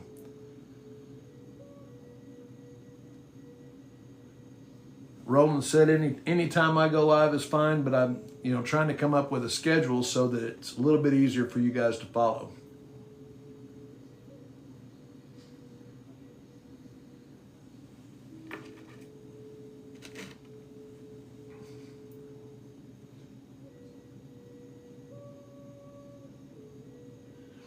Right on. Well, I'll look into that and make sure that it's sending out the invites when I go live to all my followers, Rick. It may not be set up correctly, and then that way, you guys will get a notification when I go live, and that may help some, so that if you're able to watch when I'm able to do it. I just don't want to make it feel like I'm not very available. I really do enjoy sharing this with you guys and answering questions if I can, or that kind of stuff. So if you've got any suggestions or any of that kind of stuff, just feel free to send me a message, or like I said, shout it out now. We're about to the end of our live this morning, so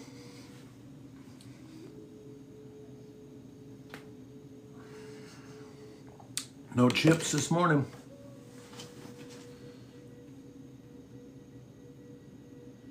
Well, and 2 wouldn't be a bad time, Blake, to be able to, hey, Chris, and guys, if that's, if I could do like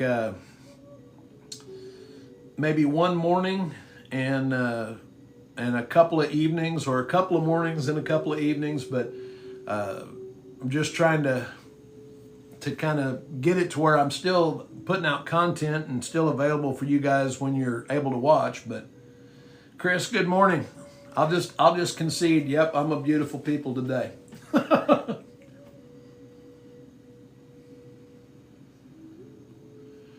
Lunchtime, right on. So say 11 to 1 kind of thing, maybe. Yeah, look what you did, Chris. You broke me down, man. You broke me down. I finally just gave up. I'll just answer. So lunchtime, you say, Rick, like 11 to 1, something like that, where you guys, I can catch a wider swath of you. Some of you got taking lunch early and some later. That'll get me offline, so I can talk to my wife when she goes to lunch. So 8 a.m.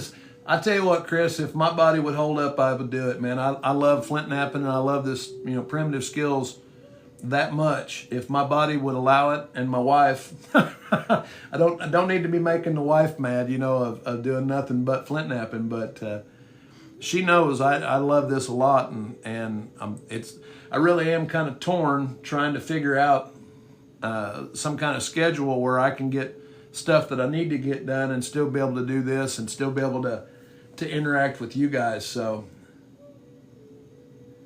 I'm telling you, Chris, and when you get bit with it like that, that's the way it works. I mean, if you were in here last week, I got a new shipment of books. They're all related to Clovis and pre-Clovis, that I'm getting ready to go dig back into that stuff again. So once you get bit by the bug, it's all over for you. I mean, it's just about like any other kind of hobby that you really, really get into. I say I'm just a little bit more than a hobbyist at this now, because I haven't invested quite a bit of time and resources into it, but it's definitely something that I love. So I'm going to go live again tomorrow. All things, if everything works out, and we'll revisit this, but I'm trying to figure out a schedule so you guys know when I'll be on. And also, Rick, I'm going to check into that where it sends out notifications to make sure I'm sending out notifications when I go live. So I will look into all that today, and hopefully we'll be on live again tomorrow. Like I said, well, we will look into that, Roland. That might work from like 11 to 1, maybe a couple of days a week or something, and then do a weekend, maybe an evening in the weekend or something like that. We'll get it figured out. Like I said, I'm not gonna just abandon everybody on here. So we'll get this week, we'll get it figured out, and then next week we'll start the new schedule. So guys, till tomorrow morning, take care of yourselves and those around you, and keep chipping.